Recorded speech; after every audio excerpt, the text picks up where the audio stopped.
Tonight, as we take a deeper dive into as election inches closer in our country, we take a deeper look that includes data as to what's happening in our country so that voters can be informed when they go to the polls as they prepare to hit the polls by September of this year.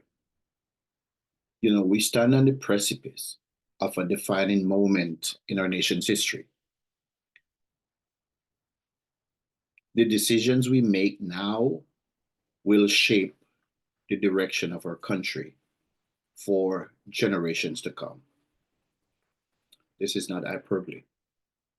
You know, every election you hear that, this time it's true. After nearly 9 years of governance under the Jamaica Labor Party, led by Prime Minister Andrew Holness, the nation faces a clear and consequential choice. Do we continue on the path of progress and development, or do we risk turning back to the failed policies and outdated ideologies that has hampered our potential for far too long? Those are our choices. It's binary.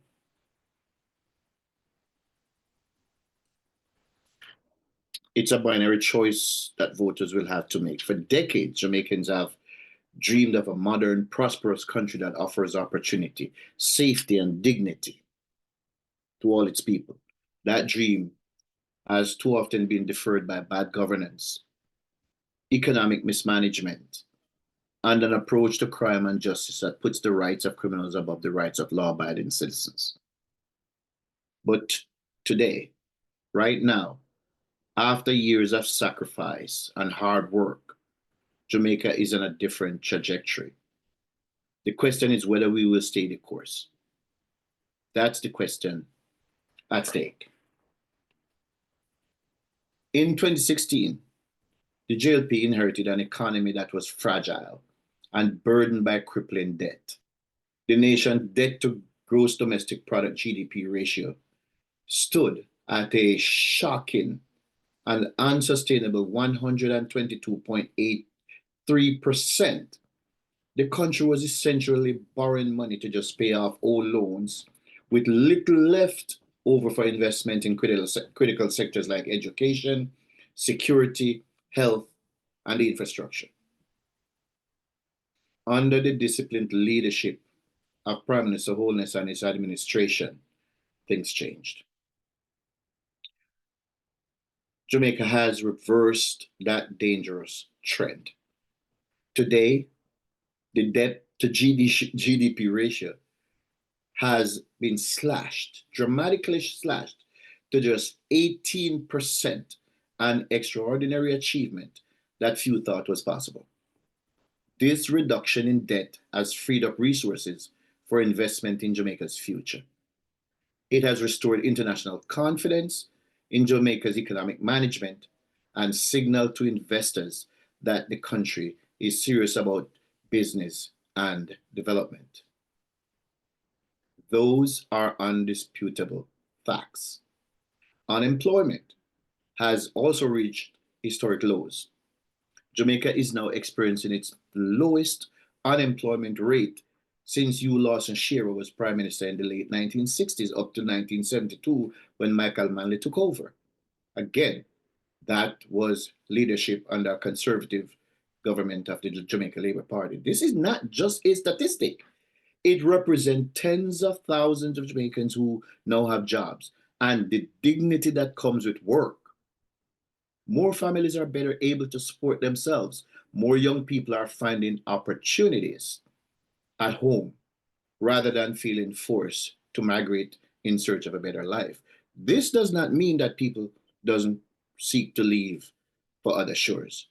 Of course, people are always looking for better opportunities for themselves and their families. Across the highland, there is tangible evidence of growth. Massive infrastructure projects are underway, from road expansions to bridge construction, from modernized airports to urban renewal projects. The government's infrastructure program has made travel easier, boosted commerce, and connected rural communities to economic centers. These are the types of investments that make it possible for Jamaica to eventually achieve developed nation status. But it's not just the government investing. Private sector confidence is booming, from hotels and resorts to office buildings and housing developments. All across the country, cranes and construction sites are everywhere. Investors, both local and foreign, see Jamaica as a land of opportunity. For the first time in a long time, our people are witnessing the kind of development they have long desired. Montego Bay, Kingston, and even towns that were once ignored are now thriving centers of economic activity. No one, absolutely no one, and certainly not your humble servant, denies that crime remains a major problem in Jamaica. Decades of ineffective leadership allowed criminal gangs and lawlessness to take root in many communities. But there's real progress. Violent crime is now at its lowest point in 20 years. That is not by accident. It is the result of deliberate policies, investment in policing, and the courage of the security forces who put their lives on the line every day. The Jamaica Labor Party government has made significant investments in national security. Police stations are being rebuilt and modernized, and large fleets of police vehicles have arrived to aid the law enforcement effort. Officers are being trained and better equipped to respond to the threats that the nation faces. Technology is also playing a bigger role, with surveillance systems, forensic labs, and intelligence-led policing beginning to make an impact. We have a long way to go. We're not nowhere near where we need to get to, but we are on the right track. We cannot ignore the fact that policing in Jamaica, however, still needs reform. Training remains outdated in many aspects. Officers must be taught modern methods of law enforcement. Excuse me. Grounded in professionalism, respect for human rights, and effectiveness in dealing with complex criminal threats. The days of archaic drills and outdated techniques must end. Excuse me. Officers need realistic training that reflects the situations they will face on the streets. We owe them that, and we owe the country that. They deserve no less, and the country deserves no less. But perhaps the most glaring problem is not with the police, it is with the justice system. The judges have been far too lenient for far too long. While police officers risk their lives to apprehend criminals, too often those criminals are back on the streets within hours because of outdated bail laws and judges who seem more concerned with the rights of criminals than with the rights of their victims. Excuse me. Our country desperately needs a comprehensive judicial overhaul. We need laws that include mandatory minimum sentences for violent crimes. Repeat offenders must face stiffer penalties with no opportunity for leniency. Bail laws must be reformed to prevent career criminals from gaming the system. And we need judges who have a deep fidelity to our laws, judges who put public safety first, not public and not personal ideology. The time has come to reject the failed rights-based approach that has dominated and characterized our system for decades. The philosophy that criminals deserve endless chances, while victims and law-abiding citizens live in fear, has brought Jamaica nothing but suffering. This is not how serious countries govern themselves. Look at nations that have made the transition from developing to developed. They all have strong laws, strict enforcement, and justice systems that do not tolerate disorder.